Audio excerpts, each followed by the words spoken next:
Un jour, une pote m'a dit « Oh, regarde la fille là-bas. Avec son poids, elle devrait pas mettre un t-shirt moulant. » Mais what?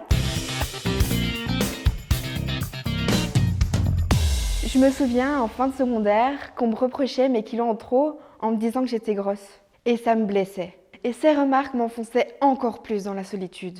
Et j'avais de moins en moins confiance en moi. Puis un jour, je faisais les magasins avec ma maman. Et au moment d'essayer de la lingerie et de me regarder dans le miroir, j'ai eu un déclic. Je me suis dit que je n'aimais pas mon corps et il fallait que je fasse quelque chose pour pouvoir m'aimer. J'ai décidé de faire un rééquilibrage alimentaire. C'est-à-dire que j'ai diminué mes portions, j'ai revu la composition de mon assiette et j'ai commencé à boire plus d'eau qu'avant. Du coup, j'ai commencé à perdre du poids petit à petit. Je voulais pas en perdre trop non plus, mais je voulais apprendre à prendre soin de moi.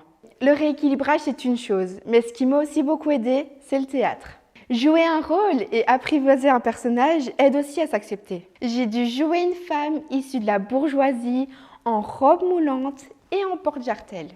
Pas simple au début, mais j'ai appris à connaître cette femme, à vivre ses émotions et j'ai appris à l'aimer et donc à m'accepter.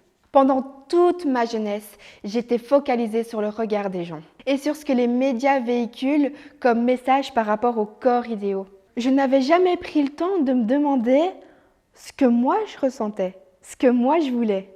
Maintenant, si on me fait encore des remarques sur mon poids, ça me fait plus rien. Mon regard sur moi a bien changé. Je m'habille comme je veux et je m'aime avec mes rondeurs.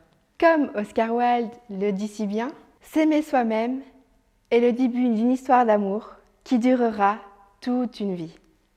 Moule frites, abonne-toi.